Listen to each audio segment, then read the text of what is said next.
Still the man. Hello, I'm Anthony Miller. 73 and so much in demand. The sound wizard with the air and the feel for feel-good reggae arrangements. Clive Hunt surviving gunshots and drug addiction, and sought after for his unique skills in the recording studio.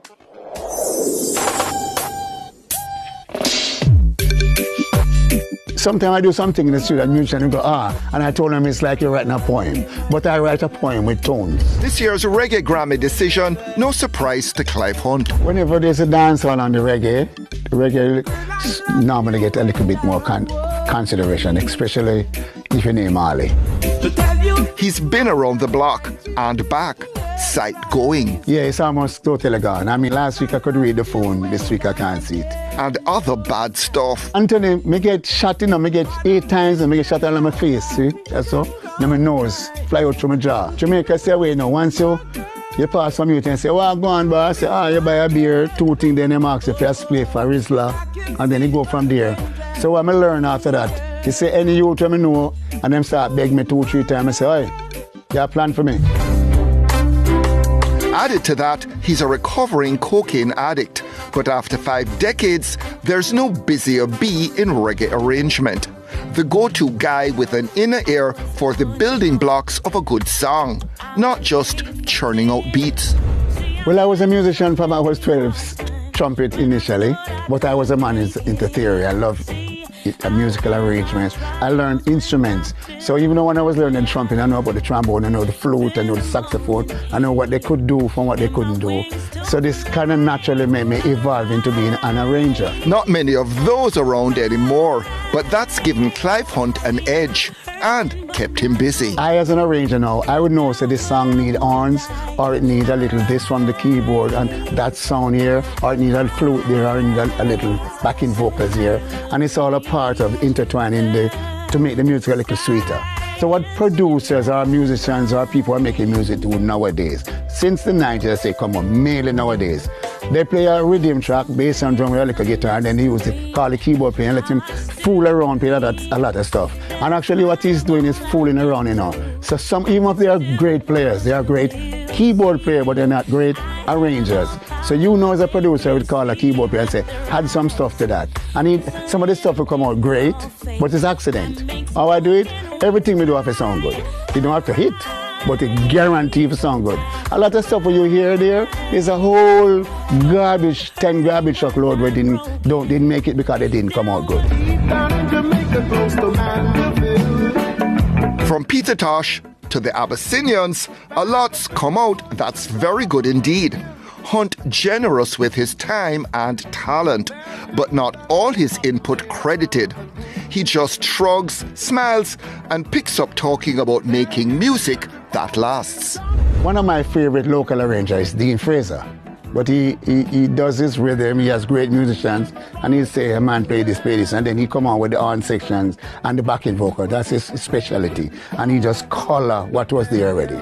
That is not taught in school. Is it a problem? Is it going to come back to haunt us in terms of making music that will stand the test of time?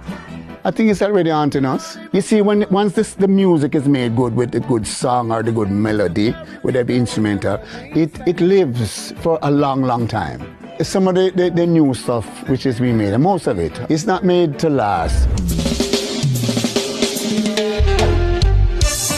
Even now at 73, Hunt has a childlike quality and seemingly endless energy, usually balancing several projects at the same time, from an album of Police and Sting covers to a project with a dancehall star whose name he asked me not to mention. I don't even think I grew up yet, you know. My life, I just live, get up, eat breakfast, go to the studio, make fun, make music for music people to be happy, and go back to bed. Suddenly I found out that I was 50. I just stay with the time because the beat doesn't matter to me. It's what you add to the beat. Hunt's career derailed at its height by drugs. A gathering of musicians in New York, the beginning of a long downward spiral into addiction. Real superstars now. I can't call them name here, Anthony. I mean, a little joke, Jamaican business, you know. Real rock and rollers. And highest level. Everybody has one of them hand behind them. And after a while, I say, oh, what go on? I want to do? Where on the behind the road? And my brother one house say, Clive, this way I do. And I say, what that? And him tell me it was the drugs. It was freebase. And anyway, I went to a friend of mine house, our house the night, a man and his wife, and it was 1, 2 o'clock in the morning. I didn't know the signs of people on drugs. I didn't know how they behave. Anyway, I went in and I was telling them the story like I'm telling you now. And the lady, and she said to me, Clive, you didn't try it right. Let me show you. And she come down and hook up her thing and show me try it. You see, when I tried that, it took me 11 years. I moved from here to there. Okay, I was living in the street, in the sidewalk, sleeping on the bus shed. I looked just like a madman sleep on the street, you know. I stopped because I was too coward. I was a coward, I couldn't kill myself. And I was so tough, I just survived. I just work with people just for money for buy drugs. But people knew the deal. They knew that you were on drugs and they took advantage of you. Oh yes. Yeah, I do a whole heap of stuff. I remember I went to Music Mountain in Stone Hill. I just went there to do something and I spent 6 months there. And in that 6 months I worked on 18 albums. One of the albums was an album with Barry Salmon that Putting Up Resistance came from. And I was the one, I did everything. I was the engineer, I sweep the studio, I cook my caramel porridge, I didn't put sugar in it. So I never can understand it. When I tell somebody, the producer, to let's go to Barry's, and him say, Barry's not gonna work for me. I say, let me, you go Barry's. If him see me, he will come. And Barry see me, Barry's was, well, I'm climbing in the sink and go, oop. And I say, oh, I'll go on. I say, come by studio, I do something with him. Barry's coming in the car and start say, in for about 5 minutes, we're driving at the box on him start say, I never can. He said, Clive, listen to the idea. And I say, let me hear it, huh? And he said, I never can understand it, the way this system go. Anyway, him go like, every time you leave a head from water, here comes somebody will drag it down. And the guy who drive the car was the producer, look at me and go so. And then he asks me after if it's in Barry's attack. Let me say, maybe. Because I found the Barry's may bring trouble in my life. So he felt. Anyway, we went to the studio, that's all he had. I'm just said, Mr. Continue. I'm set up the drum machine, set up the keyboard, everything, and start do the thing and do this and do that. And the remix, he was the one who really hit. And all on the remix, he did a remix, he just had Sly and to do the drums, do over the drums that I did, and Herbie from Koch did the bass. Everything else here is me did it. I record it and do everything. Me even sing, if you listen good here, I'm singing, Putting Up Resistance. Anyway, I didn't get a penny. You know, like a penny people throw it. And no music, I can't tell each tune, I mean, not even that off right, you know. But because of the song, I end up producing 3 albums with Jimmy Cliff, 2 songs for soundtrack for the movie Speed 2, and I end up producing for Walt Disney. I can see clearly now I composed it with computer power.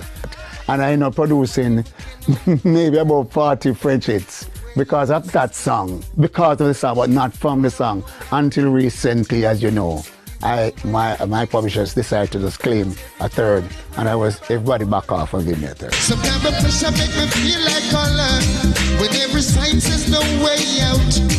I was seeing a friend of mine this morning that when I have grocery monies, I still put 80% into me going back to the studio out of it. Too much stuff to mention that's taking up Clive Hunt's time at present.